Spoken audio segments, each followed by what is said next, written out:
Praise the Lord, জয় যিশু। আমরা ঈশ্বরের কণ্ঠ শুনতে চাই, কিন্তু আমরা বলতে এত ব্যস্ত যা তার কণ্ঠ শুনতেই পাই না।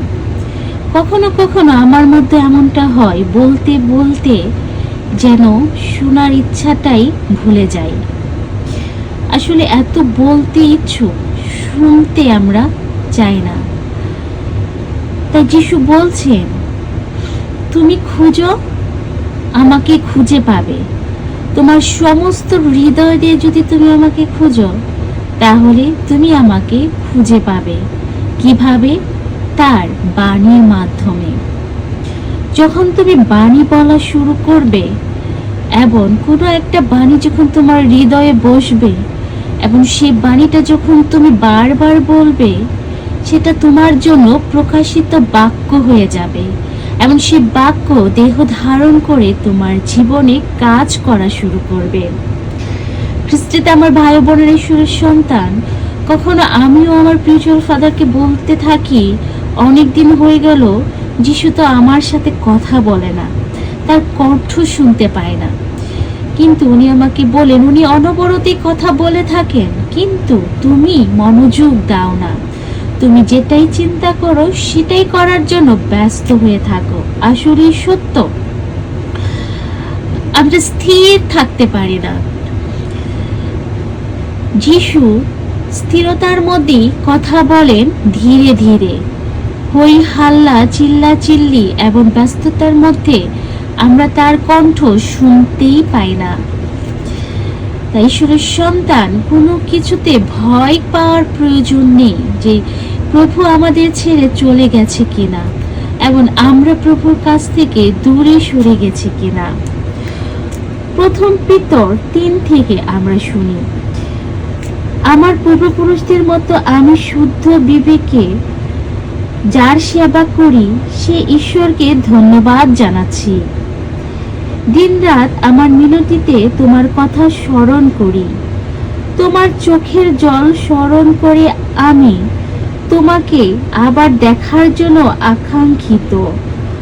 তবে আমার আনন্দ পূর্ণ হবে। তোমার আন্তরিক বিশ্বাসের কথা স্মরণ করি, যা প্রথমে তোমার দিদিমা লোসাই ও তোমার মা ইউনিচের অন্তরে বসবাস করত, এবং এতে আমি সুনিশ্চিত তোমার অন্তরে এখনো বাস করছে। যখন আমরা পবিত্র আত্মায় দীক্ষিত হই, ঈশ্বর তখন থেকে আমাদের অন্তরে বাস করে থাকেন। সর্বদাই পবিত্র আত্মা আমাদের গাইড করে থাকেন, পথ দেখান। যখন বারবার বলা সত্য যখন আমরা শুনি না, সেই পথে ফিরি না, তখন তার ফুসফুসানি শব্দ, তার উপস্থিত আমরা বুঝতে পারি না। আমরা হারিয়ে যাই। আর তখনই আমরা আধে রাস্তায় যেয়ে কান্নাকাটি শুরু করি, প্রভু তো আমার কথা, আমার প্রার্থনা শুনেন না।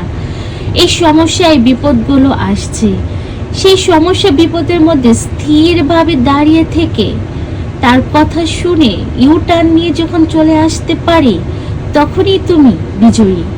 কারণ যিশুর বাক্য সমস্ত কিছু জগতের কন্ট্রোল করে থাকে। পানি ঈশ্বরের বাক্য শুনতে পায়, তারও কান আছে।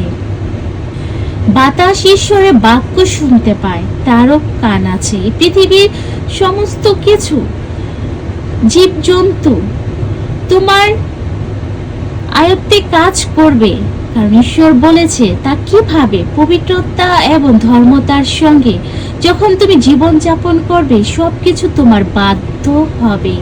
কারণ যখন সমুদ্রে ঝড় উঠেছিল, প্রভু ঝড়কে ধমক দিয়েছিল, তুমি থামো। কারণ ঝড় ঈশ্বরের কণ্ঠ শুনতে পেয়েছিল।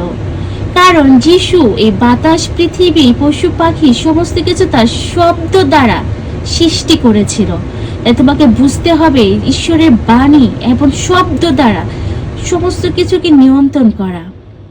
বাতাসকে থামিয়ে দেওয়া, সমুদ্রের ঝড়কে থামিয়ে দেওয়া। এভাবে শত্রুর আগুনের তীরকে নিভিয়ে দেওয়া ঈশ্বরের বাণী বলে সেটাকে ঘোষণা করে, এবং তা আমরা এই জগৎকে শাসন করতে পারবো ধার্মিকতা পবিত্রতার সঙ্গে এবং ঈশ্বরের বাণী বলে। তাই খ্রিস্টে আমার ভাই বোনেরা, আমরা যেন কান্নায় পড়ে পিছিয়ে না যাই, নিরাশ না হই, হতাশ না হই, যেন ঈশ্বরের প্রতি স্থির থেকে বিশ্বাসে এগিয়ে যেতে পারি। যীশু খ্রিস্টের বাণী এবং ভালোবাসা তোমার জীবনে পূর্ণতা নিয়ে আসুক। জয় যীশু।